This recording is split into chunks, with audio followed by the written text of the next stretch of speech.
Hola Cristian, ¿cómo estás? Abogado, experto en litigación laboral, director de Becker Abogados. Fíjense que va a ingresar ya, o ya ingresó, Ley Carín. Escuche bien, el 35% de las empresas carecen de capacitación frente a acoso laboral y sexual. Cambios que trae la nueva normativa, entrada en vigencia, penas y multas. ¿Qué tal, abogado? Bienvenido acá a Radio Sago, Sonny Portomo, Cristian. Buenas tardes. Hola Cristian, buenas tardes, gracias por la invitación. Bueno, esta ley, para mi gusto, ha sido poco promocionada y esto va a significar varios cambios internos en las empresas, en las pequeñas empresas también, Cristian. ¿Cuándo entra en vigencia esta ley? El 1 de agosto y tiene un efecto en todas las empresas de cualquier tamaño, incluso aquellas que tengan apenas un trabajador. ¿Por qué razón? Porque no solamente las empresas que tienen reglamento interno, como las que tienen 10 o más trabajadores, es decir, las pequeñas, medianas y grandes empresas, sino que también las micropymes, esto es empresas que tienen menos de 10 trabajadores, van a tener que establecer igualmente, aunque no tengan un reglamento interno, van a tener que establecer igualmente un protocolo de prevención y de investigación de denuncias de maltrato laboral, acoso laboral y la nueva acoso sexual y la nueva figura violencia en el trabajo, entre otros varios cambios que trae esta normativa, Cristian. A ver, hagamos un poquito de historia. ¿Por qué el nombre Ley Carín? ¿Por qué se le llama así ahora?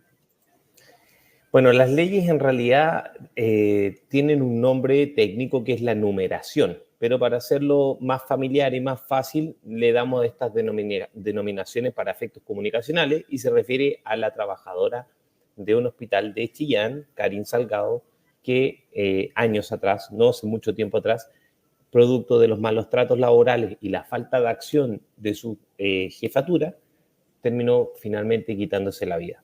Porque esto del maltrato laboral puede producir unos cuadros depresivos tan fuertes que al final llevan a la persona a la peor de las decisiones, como es el suicidio. Por eso que en nombre de ella y para prevenir esta situación nuevamente se hizo esta ley, Cristian. Ahora bien, cuando se habla de acoso sexual, todo el mundo lo entiende, en el fondo. Hay un tema ahí incluso de jerarquía, desde la jefatura a un empleado o empleada, etcétera. Más o menos esa figura está bien definida, incluso hay delitos por acoso sexual, abuso sexual, etcétera.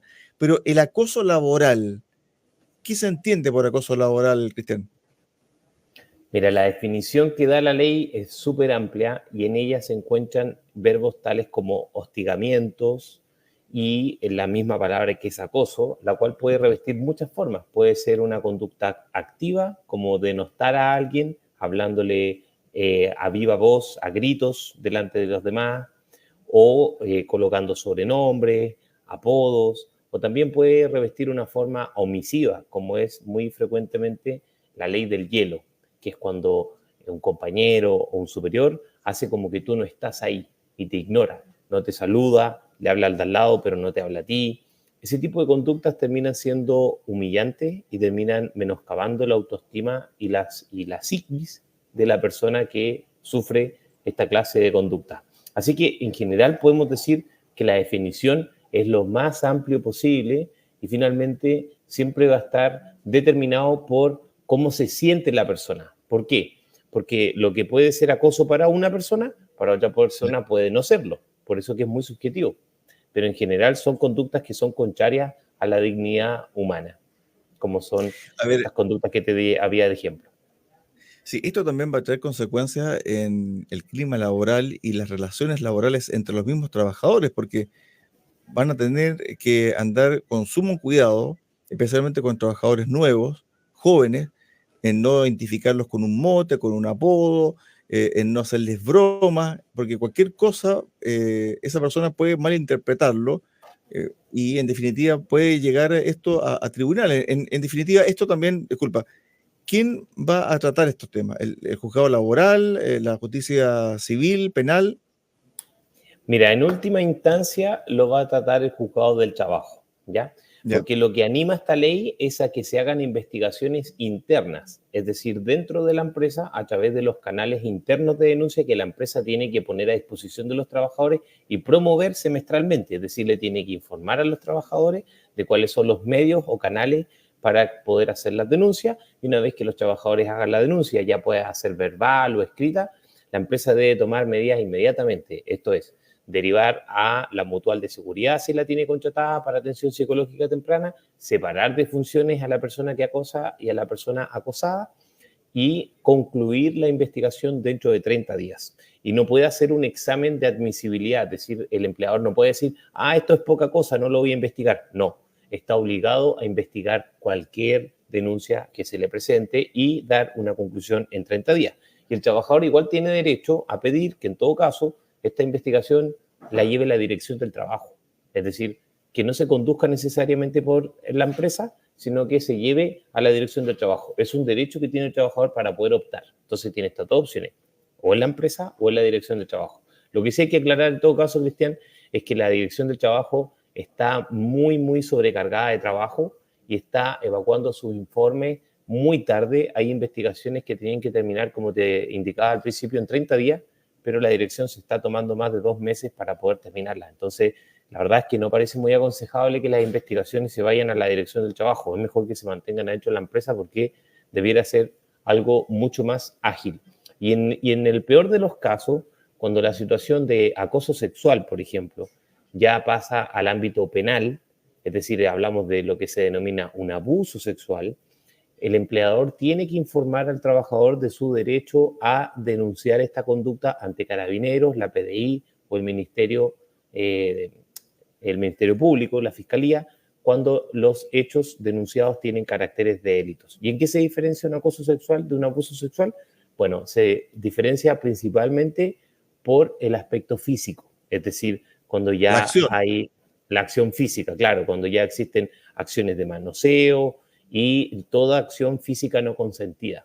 En cambio, el acoso sexual puede referirse a lo que está antes del contacto físico, como es, por ejemplo, comentarios en persona o por chat, el envío de imágenes provocativas, comentarios de ese tipo, actitudes lascivas, etcétera. Ya. Ahora, con respecto al tema del clima laboral que yo te hacía mención, aquí también va a haber un aspecto eh, de tener mucho cuidado a la hora de pedir rendimiento laboral, que es distinto al acoso laboral, porque el rendimiento significa, ¿sabe qué? Yo necesito que usted esto lo tenga para mañana a las 10 porque tengo que ir a una reunión importante y ese informe es clave. Y la persona, me imagino yo, que va a estar, no sé, hasta las 6 de la tarde que termina su horario laboral y el jefe le va a decir, oiga, me terminó el informe, va a estar listo mañana a las 10 y esa persona va a pensar que lo están acosando laboralmente, pero en definitiva él tiene que cumplir una función. Entonces, ahí también la línea es muy, muy delgada, Cristian. Totalmente de acuerdo contigo, porque de hecho hay trabajadores que denuncian una forma de acoso bien sutil, que es la sobrecarga de trabajo. Porque, por ejemplo, el trabajador no realiza algo que le pidió el empleador y entonces el empleador como represalia lo recarga de trabajo. Y entonces el trabajador se siente abrumado por tanto trabajo o por plazos muy cortos y él tiene que probar que esta carga de trabajo no es habitual y que se debe a no haber seguido un consejo, directriz o favor especial que le pidió el empleador y como represalia lo está castigando de esa manera. Entonces, hay casos donde va a ser muy difícil ver quién tiene la razón, pero también hay otros casos que son muy, muy evidentes, como era el caso precisamente de la Karin Salgado, donde los compañeros, algunos le hacían la ley del hielo, otros se burlaban directamente de ella. Entonces, claro, hay situaciones que son muy evidentes y otras que Sí. son de una línea más gris. Ahora, con respecto al tema de la productividad y también el tema de la posibilidad que tiene el empleador del despido, porque aquí si un trabajador no cumple sus funciones, evidentemente que el empleador va a decir, ¿sabe qué? Hasta acá nomás llegamos, necesidad de la empresa y listo. Pero algunos trabajadores, y se ha dado en el último tiempo, están autodespidiéndose. Incluso hay promoción vía online, en canales digitales de staff de abogados. Te quieres autodespedir, confía en nosotros, te hacemos el trámite. Entonces, se está buscando esta figura un poco para sacar réditos también económicos. ¿Cómo se ve esa figura con respecto al tema del acoso laboral? ¿Puedes ser una herramienta para ese trabajador diciendo, ¿me voy a autodespedir porque hay acoso laboral o no está dentro de esa prerrogativa con respecto a la ley? Claro, muy buena pregunta la que haces, porque todas las causales que hay para despedir a un trabajador son las mismas causales que el trabajador puede invocar para autodespedirse. Estas se encuentran en el artículo 160 y ahí está precisamente en el número 1, letra B, conductas de acoso sexual o acoso laboral. Entonces el trabajador también puede autodespedirse por conductas de este tipo que no solamente pueden provenir de su jefatura, también pueden provenir de incluso un subordinado o puede provenir de un compañero que está en una relación horizontal con él, porque es deber del empleador que los trabajadores se encuentren en un ambiente psicológico, físico, es decir, de salud mental y física, sano, saludable. Esa es una obligación legal que está en el artículo 184. Entonces, ese acoso puede provenir de cualquiera de las partes, el superior, un subordinado, un compañero, y ahora con la nueva ley, Karin, que empieza el 1 de agosto, incluso de un tercero, como sería, por ejemplo, un cliente de una tienda comercial o un proveedor. Y a esto se le denominó la violencia en el trabajo. La violencia en el trabajo es un nuevo concepto que se incorpora en esta ley y señala el caso en el cual el maltrato, hostigamiento, proviene de un tercero ajeno a la compañía, como podría ser un cliente o un proveedor o un funcionario administrativo, en fin, un tercero ajeno a la empresa. Y el autodespido se distingue de la renuncia en una cosa, que es que el trabajador pone fin al contrato, pero no por mero capricho o porque tenga otro proyecto laboral. Pone fin al contrato de trabajo porque se hace insostenible continuar en él, ya sea por un incumplimiento grave del contrato, como por ejemplo cuando el empleador no paga las cotizaciones, o por la situación que tú señalabas, una conducta de acoso sexual o una conducta de maltrato laboral. Es suficiente para poder activar el autodespido. Y también, referente a los abogados que tú mencionabas que ofrecen este servicio, es importante ejercer la profesión con ética y no prometer resultados falsos. Lo vemos en toda clase de disciplinas. Por ejemplo, médicos que aseguran que pueden esculpir la figura de una persona y finalmente la persona fallece en el pabellón porque no tenía los implementos, porque la persona no era apta para la cirugía. En el derecho pasa lo mismo. Yo no le puedo aconsejar un autodespido a un trabajador que realmente no tiene las pruebas o los hechos no tienen la gravedad. Porque si yo hago eso con ese trabajador, lo que voy a hacer es dejarlo sin trabajo. Porque el autodespido, cuando tú lo haces, es como un salto al vacío. Tú terminas el contrato, pero no necesariamente tienes el juicio ganado. Tú podrías perder el juicio de autodespido. Y si pierdes el juicio de autodespido, te quedas sin contrato laboral y sin indemnización. Entonces hay que ser muy responsable en el momento de aconsejarte. A ver, me faltan, ¿cuántos? Pocos días para que llegue el 1 de agosto y comience ya a entrar en vigencia en rigor esta ley, Karim. ¿Cómo se puede realizar una capacitación, un conocimiento más acabado y práctico de esta ley, Cristian?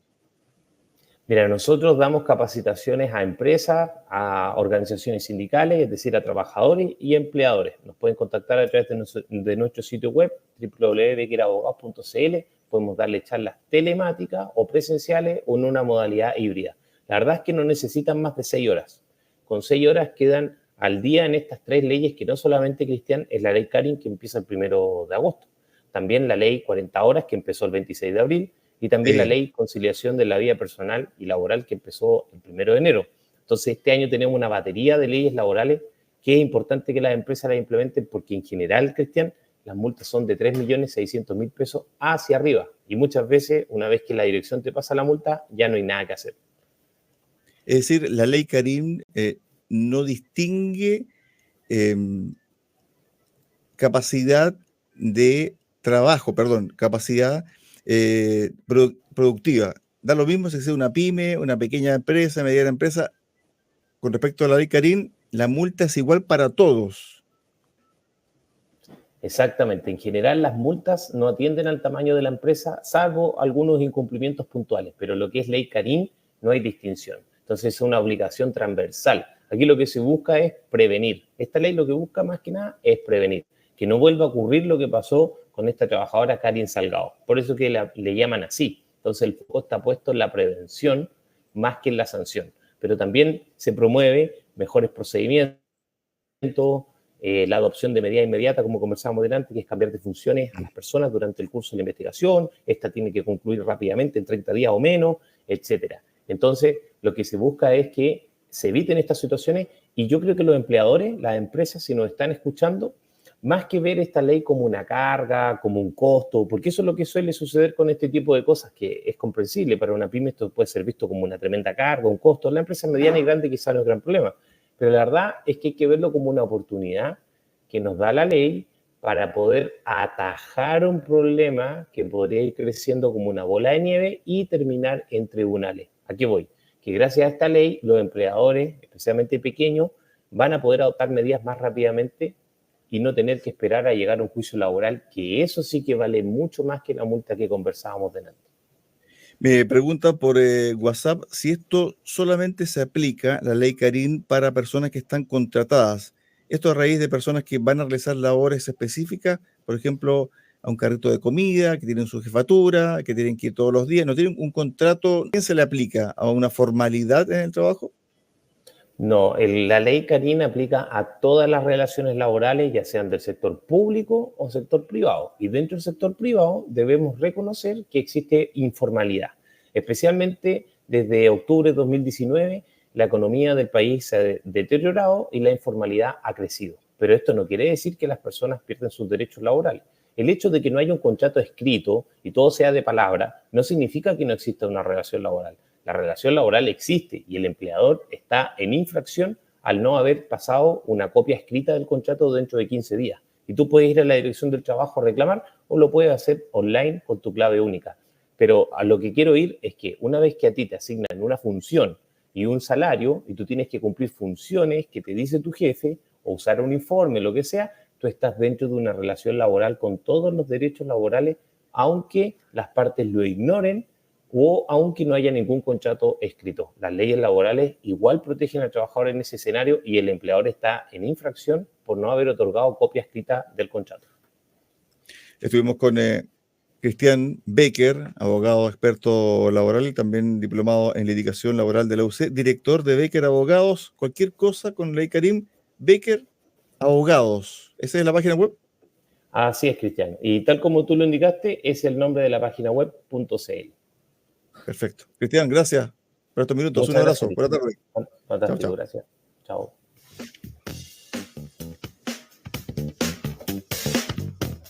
Bueno, ya lo sabe entonces, desde el 1 de agosto, Ley Karim, acoso sexual, laboral, nueva normativa que comienza a regir nuestro país, investigaciones internas en relación a ciertos hechos.